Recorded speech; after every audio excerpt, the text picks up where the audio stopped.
Hi everyone, and happy Global Action Week for Education. My name is Stephanie Pena, and I am one of the GCE-US Student Fellows. I'm currently living and working in Grenada. For our final day, you'll hear from youth around the globe, including students, teachers, advocates, and more, on the importance of education and the impact that COVID-19 has had on them and their communities, as well as their asks to local and global leaders. It is true that the COVID pandemic has revealed the horrendous reality our students and children are living in, and specifically for females. But it also revealed and highlighted the importance of education and schools for them. Hi everyone, I'm Selin from Istanbul, Turkey. I'm a sitting guiding group member at Transform Education. Transform Education is a youth-led coalition hosted by Angai, where we are aiming to transform education for gender equality. The current education system has so many gender-based stereotypes, and governments and global leaders cannot keep coming up with action plans that suggest everyone has the same background, everyone has the same interests, every student has the same opportunities or the same capacity. No, it does not work like that, and we are talking about leaving no one behind, but where is the concrete action? So governments have to transform education system in the most diverse and inclusive way possible. I was very lucky because my education was not disrupted by the pandemic, but I'm the founder of Girls to Code Turkey, where we are aiming to teaching the basics of coding to young girls. And we were trying to work with adults and girls who hadn't had access to internet and technology and show them what STEM and science is. But because of the pandemic, we're not able to work on the ground. Therefore, we are not able to reach our target audience. So unfortunately, our workshops and classes are not as effective as they used to be. Hi, my name is Gabrielle. I'm 15. I study at St John Law School, and I'm a campaign champion of Send My Friend to School. I'm doing this video for the Global Campaign for Education, which is a civil society movement that aims to end global education crisis. Education is vital for everyone's future opportunities. Everyone deserves to have a good and inclusive education. During the pandemic, I missed my friends, my teachers, and my routines at school. Most of all, I have missed some crucial developments of my GCSE courses, which could affect my future choices. During lockdown, my school went online and I could learn at home, but I know that a lot of children around the world were not so lucky because most of the children in poor countries and even here in the UK didn't have access to devices such as computers, tablets and mobile phones. The pandemic has opened even more of the gap between poor and wealthy children. Global to local leaders must support poor children to access quality and inclusive education.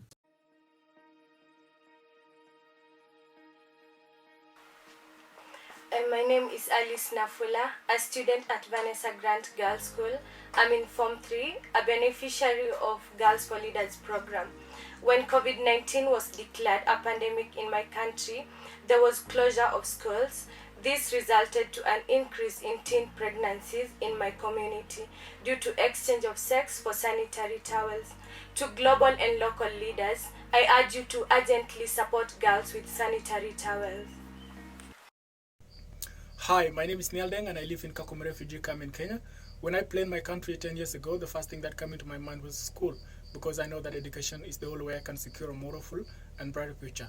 My ask to all leaders during the Global Action Week for Education is ensure that young refugees like myself living in refugee camp are not left behind in accessing educational opportunities, and by ensuring that there are impact structure that support learning to continue even during a global pandemic like COVID-19.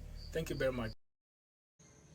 I'm Vestine Wamahoro, a Comera scholar pursuing a bachelor's degree at university. The breakout of COVID-19 was not only a disruption to our social well-being, but also to our education. Personally, I would have graduated by now if it had not been for COVID-19. The learning institutions were closed for a long period of time and affected the lives of youth, leading to school dropout, unplanned pregnancies, and early marriages.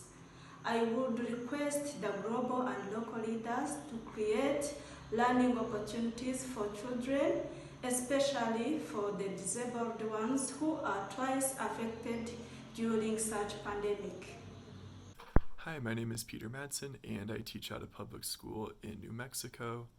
The message I would like to share with local and global leaders as they rebuild education better in the wake of the pandemic is that those efforts can't be contained in geography to the school sites and campuses. Any effort to rebuild education needs to think about the other places in the world where students live, work, think, and it really be all-encompassing so that students are safe and secure everywhere in their life. Hello everyone, Namaste. My name is Kenny Shah, student lead from PDRC International, a coalition member of Global Campaign for GCE-US. I believe education is one of many sectors of our lives that has been affected by COVID-19. This pandemic has forced us to stay isolated not only from our loved ones, but also from our academic family. Having said that, I believe the most affected populations are students. Students just like me. As a pre-pharmacy student who has to take a lot of science classes, it's very challenging to do those classes in an online environment. You miss the interactive learning opportunities and the chance to get to learn from your peers. Thank you. My name is Margaret Coons, and I'm a high school U.S. history teacher in East Harlem in New York City, and I'm proud to support the Global Action Week for Education. One of the things that I have noticed in this year of remote teaching is that there's no such thing as normal discipline, right? Students are not sent out of the classroom. Students do not serve detention. Students are not suspended. Instead, students have that time to learn, right? And teachers and students and parents collaborate to do what is best for students in this remote space. And this really shows that as we build back better, when the COVID-19 risk subsides, it is time to rethink what discipline looks like and doesn't look like so that all of our students can learn, particularly students of color who are disproportionately affected by school suspensions and expulsions. Countries must ensure that children and adolescents complete at least 1 year of primary education and a full cycle of primary and lower education by 2030.